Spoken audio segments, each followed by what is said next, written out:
So this here is my home theater and audio equipment room, and I upgrade it often, hence the gear and equipment everywhere. Some of my viewers seem to think that I'm rich because of that, so in today's video, I'm going to give you the inside scoop on how I can afford all this, and spoiler alert, I'm not rich. I'm Barrett, this is Spec of Tech, welcome to the channel. Here at Spec of Tech, one of the questions or comments that I get quite often is how do you afford or how do you upgrade so often, or you must be rich. As a matter of fact, the reason I finally decided to make this video, which I've been thinking of making for quite some time, is because the other day I was in the middle of typing out some video ideas and storyboards and I received an email. I had just posted a video about my recent Sonos Faber Sonetto speaker upgrade, and this individual was curious about the speakers, but at the end of the email asked me, how can I afford all this? So I want to make it clear that those types of questions and comments don't offend me at all, and I completely understand the curiosity, so I thought the best way to address it is to answer the questions honestly in this video. And I'm doing all this in the hopes that it may help those of you out there that would like to upgrade your systems, or maybe you're thinking of upgrading your systems,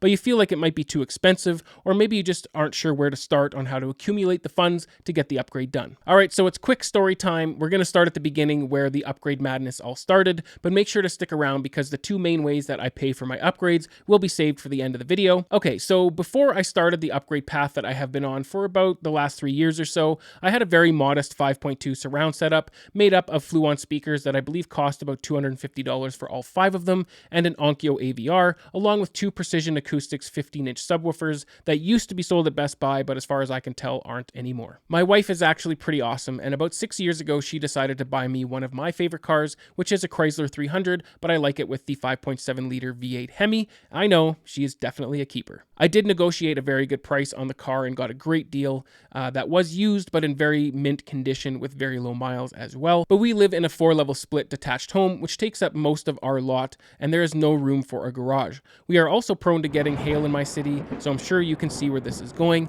and after owning the car for about a year, we got hail and the car was damaged. Of course, we do have insurance, so they assessed the damage and it was about 5,000 Canadian dollars or so.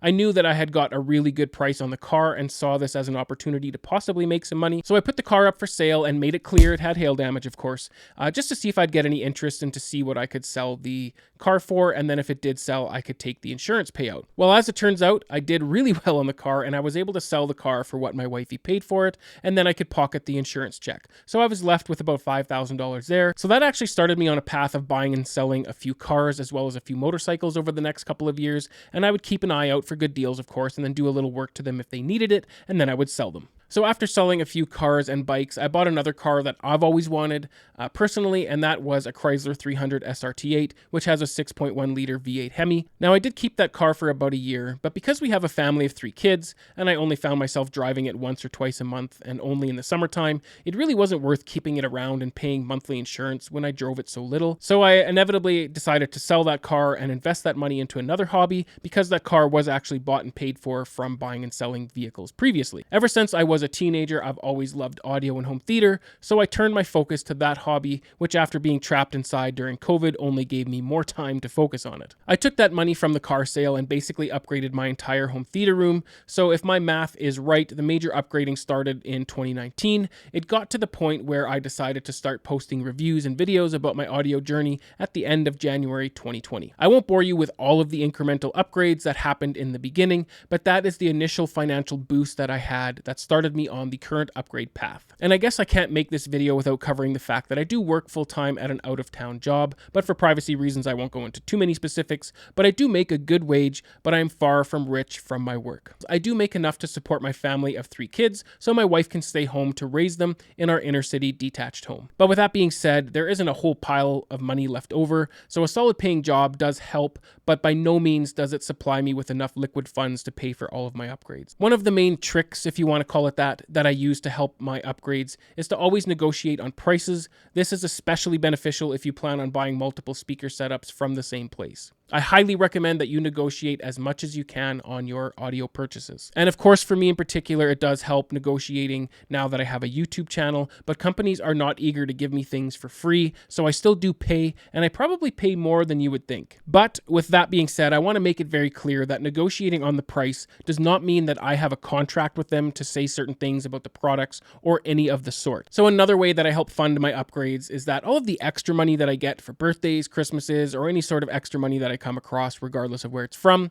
Of course, I do use some of the money for other side hobbies, but this is the main one that I focus on. To help put it into perspective, you know the car guys that put all of their extra money into their cars? Well, that used to be me with my cars, but now it is audio and home theater instead of cars. But there are two more substantial ways that I help pay for my upgrades. The first of which is selling my current gear to help fund the next upgrade. So if you are able to negotiate a good price, then sometimes you can even break even on the sale, but I often do lose money on many of my upgrades. But with selling my current equipment to upgrade, it makes it so that the upgrade costs a lot less out of pocket. And to be entirely honest, this is probably the number one reason that I can upgrade as often as I do. Because I do set my money aside, like I said previously, for birthdays and Christmases, etc., I combine that with the money that I get from selling my current equipment, and normally that's enough to pay for my next upgrade. And the last way this is all possible, and probably the least relatable, which is why I saved it for the last, is my YouTube and affiliate money is all reinvested into new gear so that I can review it for my audience. And in all honesty, I probably make a lot less on YouTube than most of you might think. So for full disclosure, I only make about $300 to $500 per month currently,